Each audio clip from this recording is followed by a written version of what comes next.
Alhamdulillahi Rabbil Alamin Alladzi khalaqal mauta wal hayata liyabluwakum ayyukum ahsanu amala wa huwal azizul ghafur. Qala Allah Ta'ala fi kitabihil karim A'udzu billahi minasyaitonir rajim. Bismillahirrahmanirrahim. Qul in kana aba'ukum wa abna'ukum wa ikhwanukum wa azwajukum wa ashiratukum wa amwalu iftaraftumuha wa tijaratun takhshawna kasadaha wa masakinu tardawnaha ahabba ilaikum minallahi wa rasulihi wa jihadi fi sabilihi fatarabbasu hatta ya'tiyallahu bi amri wallahu la yahdil qaumal fasikin. Hadirin kaum muslimin sidang jamaah yang dirahmati Allah Subhanahu wa taala, pada kesempatan ini kita akan membahas surah At-Taubah ayat 24. Ayat ini, apabila kita berbicara dengan asbab turunnya ayat ini adalah ketika Allah Subhanahu wa taala memerintahkan orang-orang yang ada di Mekah untuk berhijrah ke Madinah. Namun ada orang-orang yang pada hari itu enggan berhijrah ke Madinah karena mereka cinta kepada dunia, sehingga mereka tidak melakukan hijrah ke Madinah. Padahal pada hari itu salah satu bukti keimanan seseorang adalah ketika dia melaksanakan hijrah ke Madinah. Tetapi ada beberapa orang enggan melaksanakan hijrah karena kecintaan mereka kepada dunia, sehingga mereka meninggalkan untuk melaksanakan hijrah ke Madinah pada saat itu. Sehingga turunlah perintah kepada Rasulullah sallallahu alaihi wasallam, Qul in kana aba'ukum wa abna'ukum wa ikhwanukum wa azwajukum wa ashiratukum. Katakanlah hai Muhammad, jika bapak-bapakmu, anak-anakmu, saudara-saudaramu, istri-istrimu, keluargamu, kata Allah pada hari itu kepada Nabi Muhammad, harta kekayaanmu yang kamu usahakan, perdagangan yang kamu khawatirkan kerugiannya, dan rumah-rumah yang kamu senangi, lebih kamu cintai daripada Allah dan Rasulnya dan jihad di jalan Allah. Maka apa kata Allah pada hari itu? Fatarabbasu hatta ya'tiyallahu bi amri. Maka tunggulah, kata Allah. Apa yang ditunggu? Sampai Allah memberikan keputusannya. Wallahu la yahdil qaumal fasikin. Dan Allah tidak akan memberikan petunjuk kepada orang-orang yang fasik.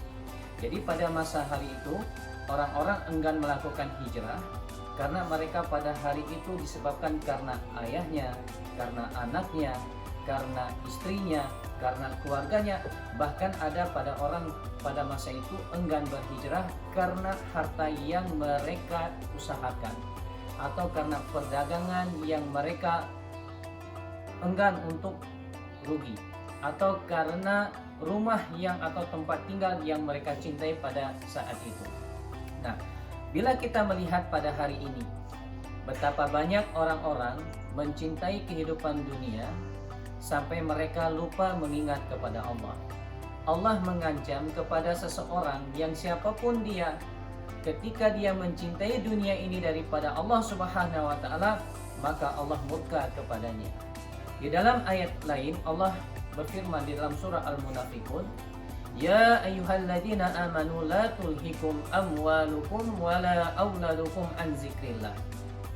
Wahai orang-orang yang beriman, janganlah kalian lalai karena harta-harta kalian, dan janganlah kalian lalai karena anak-anak kalian. Nah, barang siapa yang berbuat demikian, maka sesungguhnya mereka itu adalah orang-orang yang rugi.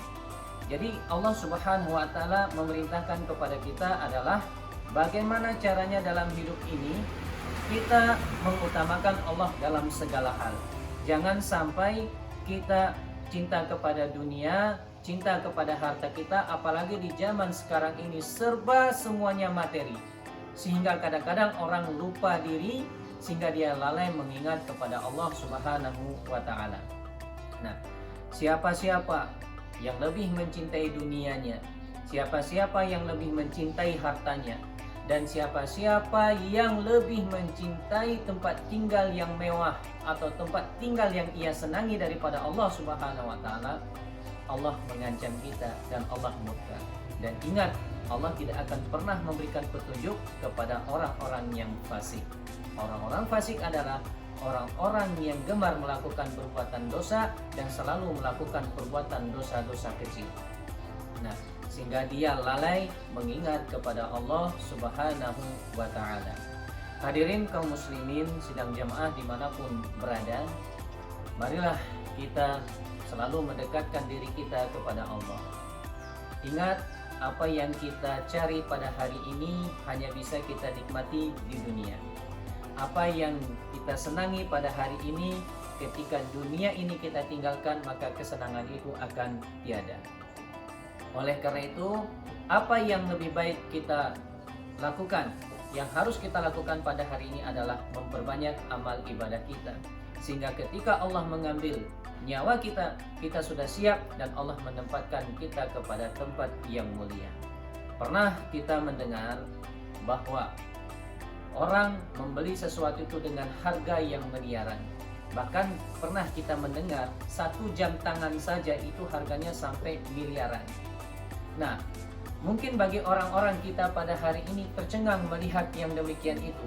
Kenapa? Untuk apa gunanya jam yang harganya miliaran hanya memiliki putaran yang sama dengan jam yang murah? Oleh karena itu, apa hikmahnya? Maka lakukanlah hidup ini, apapun yang kita miliki semua itu ada berkahnya.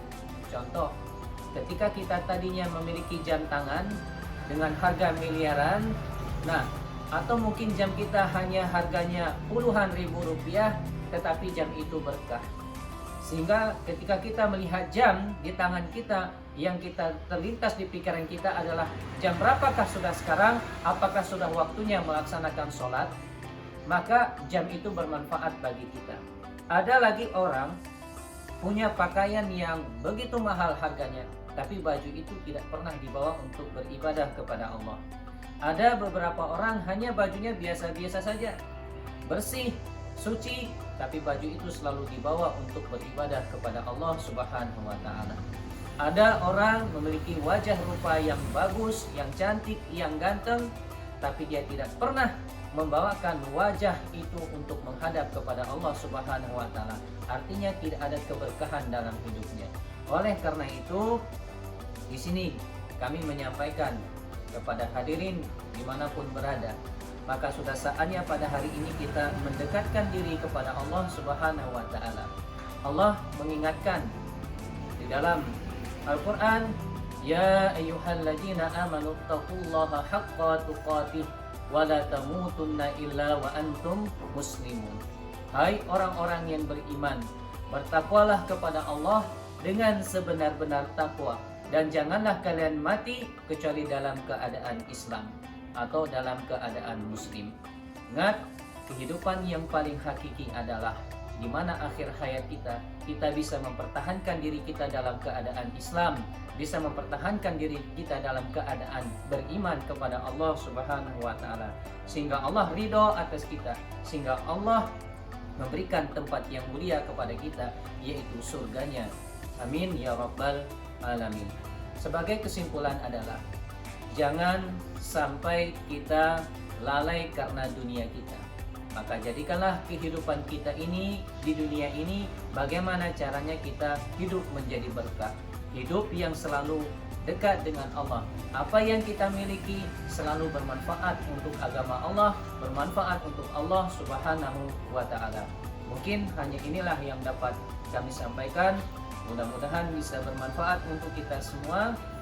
Yang benar itu datangnya dari Allah Subhanahu wa ta'ala, yang salah itu dari kekhilafan kami. Hadanallahu wa iyyakum ajma'in.